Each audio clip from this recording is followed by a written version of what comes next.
तो टक्कर देखिए जोरदार है और किसकी बनने जा रही है सरकार, इसी को लेकर चर्चा भी हम करेंगे क्योंकि उत्तर प्रदेश की 55 सीटें हैं, दूसरा चरण है। इसके अलावा गोवा और साथ ही देखिए जिस तरह से उत्तराखंड की सभी विधानसभा सीटों पर मतदान होना है, उससे पहले वार पलटवार भी जोरों पर हुआ। तो इसका कितना असर, किसे नफा किसे नुकसान होगा, इसी पर बात करने के लिए हमारे साथ कुछ खास मेहमान भी मौजूद हैं।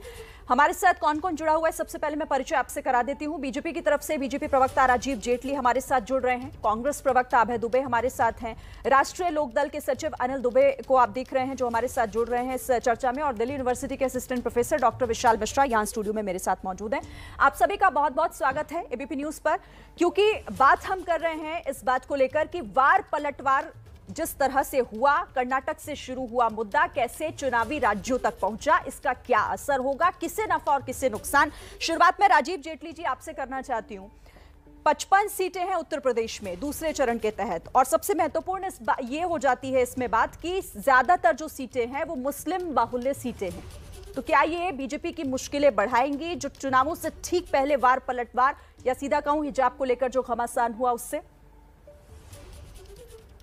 ऐसा सोचा जा रहा है कि बीजेपी की मुश्किलें बढ़ाएंगी। बहुत बड़े बड़े उलेमा, प्रोफेसर, बुद्धिजीवी, जो मुस्लिम बुद्धिजीवी, उन्होंने अभी कुछ स्टेटमेंट दिया। उन्होंने कहा है कि अब मुसलमान चुपचाप वोट करेगा बीजेपी के खिलाफ, क्योंकि मुसलमान खुल के बोलेगा तो उससे हिंदू भी एकजुट हो जाएगा। तो उन्होंने एक आह्वान किया है कि सभी मुसलमानों को चुपचाप वोट करना है, साइलेंटली वोट करना है, भारतीय जनता पार्टी को हराना है। दूसरे जो धर्म विशेष से आते हैं उनको जातियों के आधार पर आसानी से तोड़ने का हमें मौका मिल जाएगा। तो ये मैं नहीं कह रहा हूं, ये न्यूज़पेपर के अंदर कोट किया जा रहा है, ये स्टेटमेंट आ रही है, वो स्टेटमेंट आ रही है जो बंद कमरे के अंदर दी जा रही है, वो बाई चांस न्यूज़पेपर में कोट हो जाती है, तो इसलिए हमें पता चल जाता है कि अंदर कमरे के क्या क्या चल रहा है।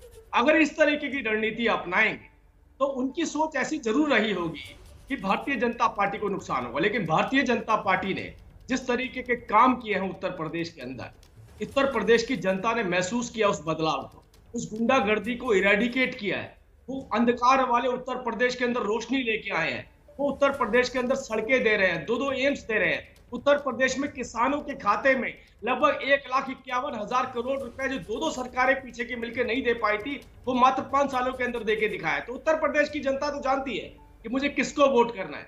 लेकिन जो समाजवादी पार्टी, कांग्रेस पार्टी के जो बुद्धिजीवी वर्ग है, जिसे ये बुद्धिजीवी कहते हैं, उन बुद्धिजीवियों ने एक आह्वान तो करा है मुसलमान धर्म से जुड़े लोगों को कि आप शोर मत मचाइएगा, इस काम को धीरे धीरे होने दीजिए, एकजुट हो जाइए, एक तरफ चलिए, जो भारतीय जनता पार्टी को हरा सकता है उसे वोट कीजिए।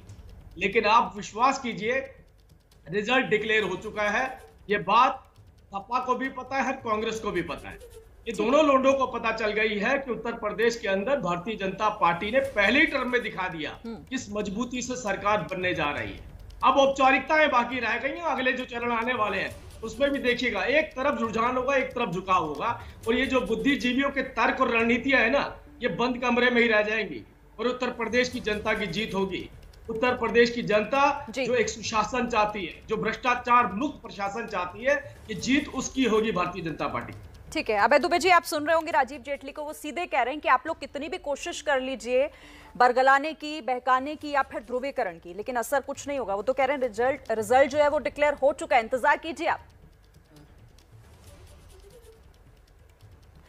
शरीन जी, भारतीय जनता पार्टी की फिजा खराब है, बेहिसाब महंगाई है, जॉब नहीं है, इसलिए हिजाब है, नफरतों से सजा रहे हैं, सत्ता के ख्वाब हैं, अब उठ गया इनके चेहरे से हर नकाब है।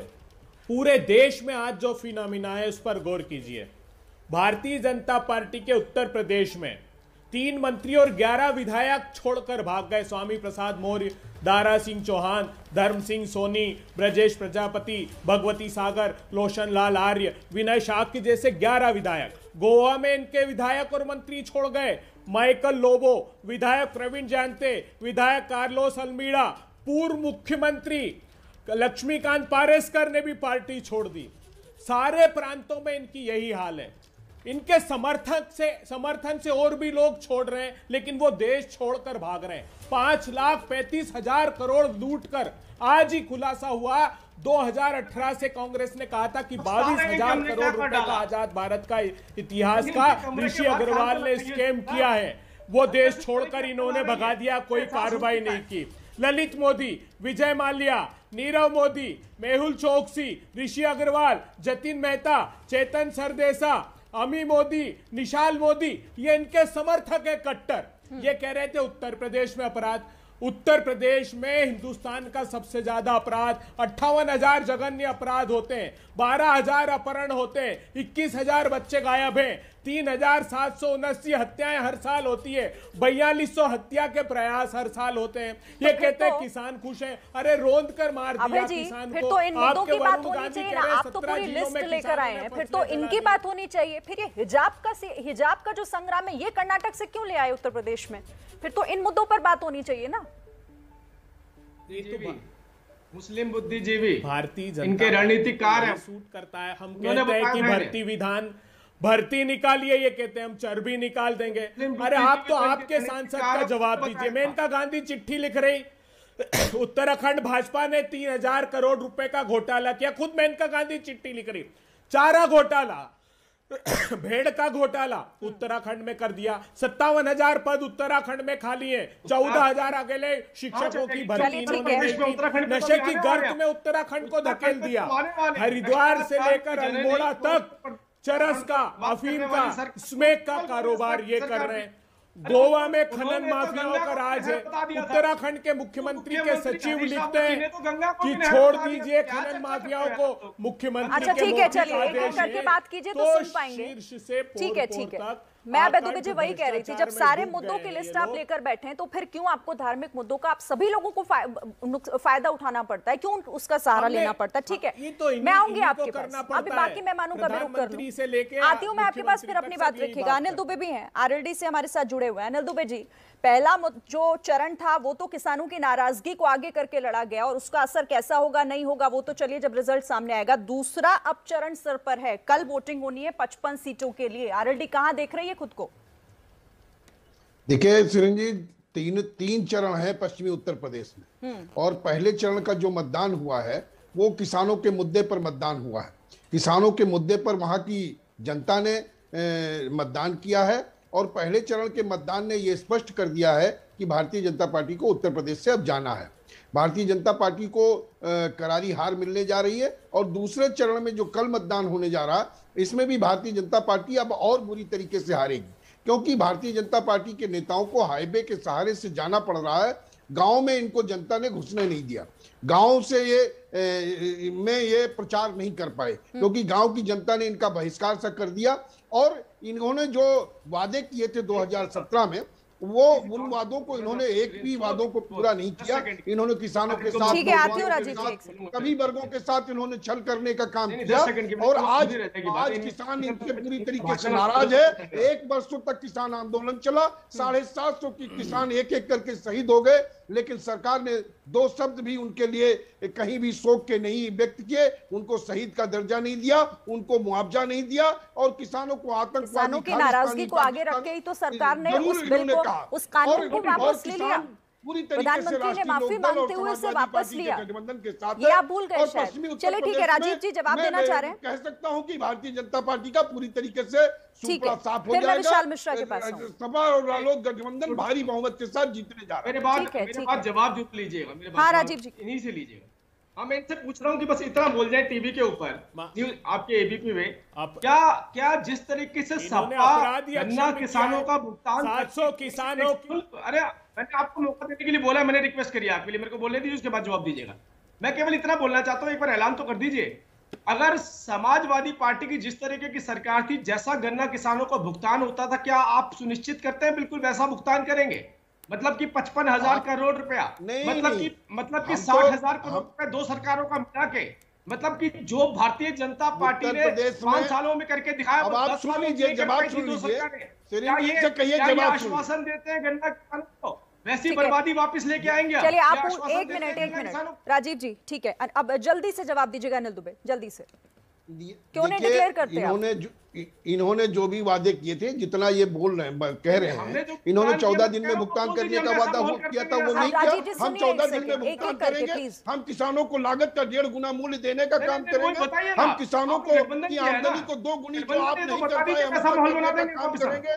हम आलू का समर्थन मूल्य देने का काम करेंगे। अरे यार तुम पहले ये तो बता दो, आलू अभी आलू प्याज पाएंगे ना, वो सब कुछ मैं आपसे कह रहा हूँ जो 10 साल की सरकार नहीं कर पाई वो 5 साल की उत्तर प्रदेश सरकार ने करा। आप कहते हैं कि वैसा मोल दे देंगे, करने की तैयारी में हो, लेकिन अब काट की हांडी एक ही बार चलती है। अच्छा ठीक है, देखिए आप दोनों ही एक दूसरे की बातें कर रहे हैं, सवालों का जवाब कोई भी नहीं दे रहा। मैं विशाल मिश्रा को यहाँ पर ऐड करना चाहती हूँ। विशाल मिश्रा, ध्रुवीकरण की कोशिश बहुत हुई चुनावों से ठीक पहले, क्या उसका असर पड़ता हुआ दिख रहा है? दूसरे चरण पर उसका कितना असर पड़ेगा? देखिए शिरीन जी, जिस प्रकार की राजनीति की जा रही है, ये बहुत ही निराशाजनक राजनीति की जा रही है विपक्षी पार्टियों के द्वारा। आप मुझे बताइए, आज की डेट में ये मोदी वर्सेस आल हो रहा है, बीजेपी वर्सेस आल की ये लोग राजनीति खेल रहे हैं। मुद्दा यूनिफॉर्म का, मुद्दा कहाँ का और किस तरीके से उसको अब इस तरीके से रिप्रेजेंट किया जा रहा है कि जैसे वो कोई राष्ट्रीय विमर्श का मुद्दा बन गया है। अरे ये कौन है, मतलब यूनिफॉर्म पर इस तरीके से मिस इन्फॉर्मेशन क्यों?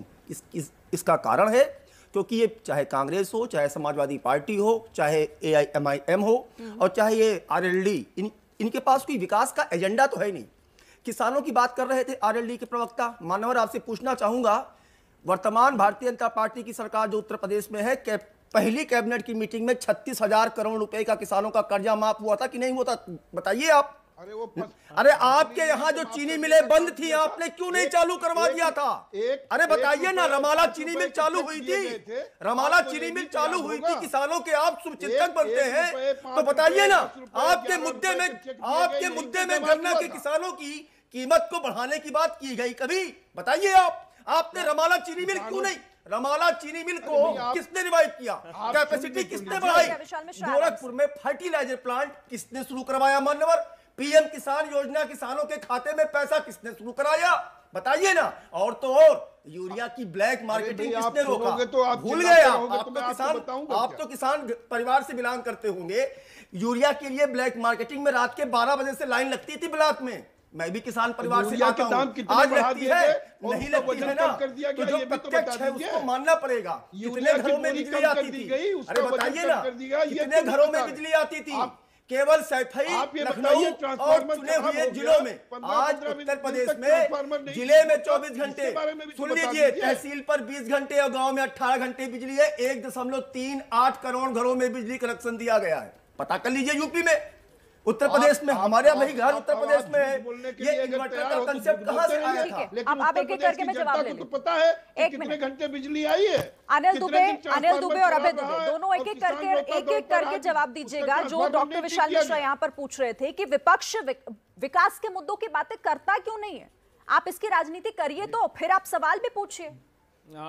देखिए शिरीन जी, अभय दुबे पहले आप, उसके बाद अनिल दुबे। सहमत हो कि ये बीजेपी हाँ देखिए, बीजेपी वर्सेस साल है, ये तो पूरे हिंदुस्तान की जनता भारतीय जनता पार्टी के खिलाफ चुनाव लड़ रही है। वरुण गांधी जी की चिट्ठी नहीं पढ़ी?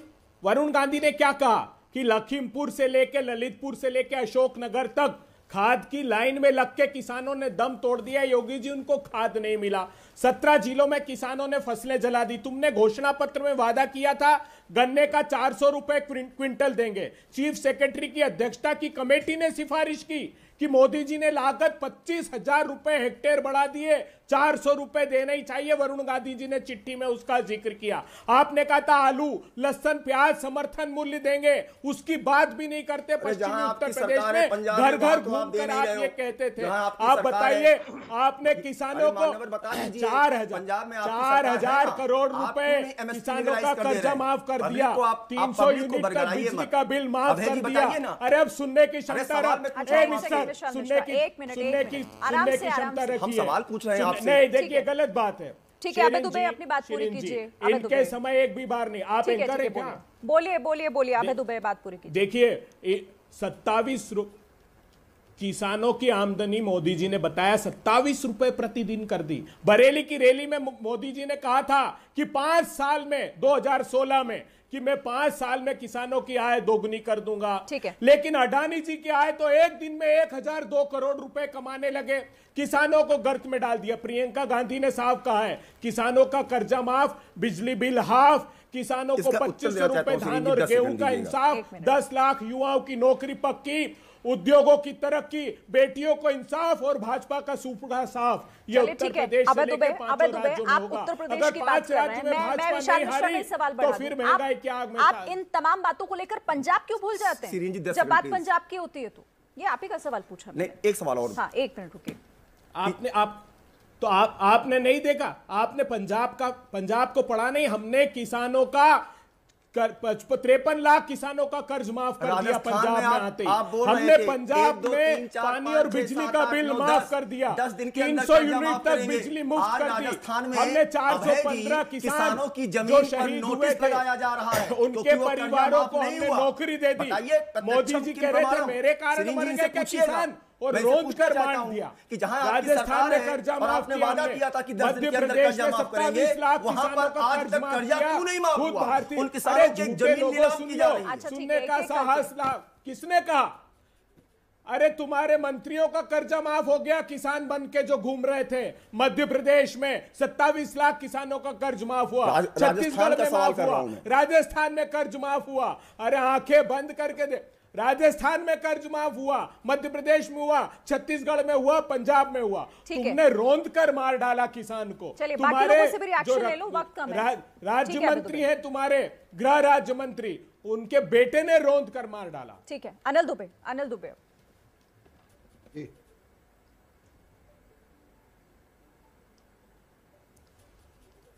अनिल दुबे, आवाज मिल रही है आपको? जी हाँ, आ रही सवाल करिए। सवाल आपका विशाल मिश्रा पूछ रहे थे आपसे, उस पर जवाब दीजिए। नहीं, विशाल मिश्रा जी जो कह रहे थे, उनकी सरकार ने किसानों के लिए क्या किया है? भारतीय जनता पार्टी की सरकार ने किसानों से कहा था कि हम 2022 तक उनकी आमदनी 2 गुना कर देंगे, लेकिन जो है आमदनी तो बढ़ी नहीं। किसानों को लागत का 1.5 गुना मूल्य देने का काम किया गया था। गन्ना किसानों की लागत तो बढ़ गई, 4 गुना हो गई, लेकिन गन्ने का मूल्य नहीं बढ़ाया गया। खरीदारी देश में पेट्रोल के, डीजल के, गैस के दाम बढ़े, पहली बार स्वामीनाथन कमेटी की रिपोर्ट लागू हुई, लेकिन अगर नहीं बढ़ा तो गन्ने का मूल्य नहीं बढ़ा। किसान की लागत का 2.5 गुना पेमेंट किया जा रहा है। बताइए ना, चरम सीमा पर रही। बिजली जो है गांव में आती नहीं, पुलंदा खोल के बैठे खराब हो गया तो मेरे प्रश्नों का उत्तर नहीं है आपके पास। मैं आपसे पूछ रहा हूँ, स्वामीनाथन कमेटी की रिपोर्ट किसने लागू किया? 2008 में रिपोर्ट आ चुकी थी, क्यों नहीं लागू हुई 2014 तक? बताइए ना। मैं तो पूछ रहा हूँ आपसे, लेकिन ना आप नहीं बोलेंगे। सबसे ज्यादा एमएसपी पर खरीदारी हुई, बताइए ना, सबसे ज्यादा एमएसपी पर खरीदारी हुई कि नहीं हुई? आलू का समर्थन मूल्य आपने देने की बात कुछ भी बोलेंगे, आलू का समर्थन मूल्य आप नहीं दे पाए। देखिए, यही दिक्कत दरअसल यही है, क्योंकि किसान और सिर्फ राजनीति के लिए इस्तेमाल होते हैं। बात जब उनकी होती है तो उसके हितैषी होने का दावा भले ही सब करते हैं, लेकिन आपकी बातचीत से समझ में आ जाता है कि आखिर किसानों की फिक्र किसे है और किसे नहीं।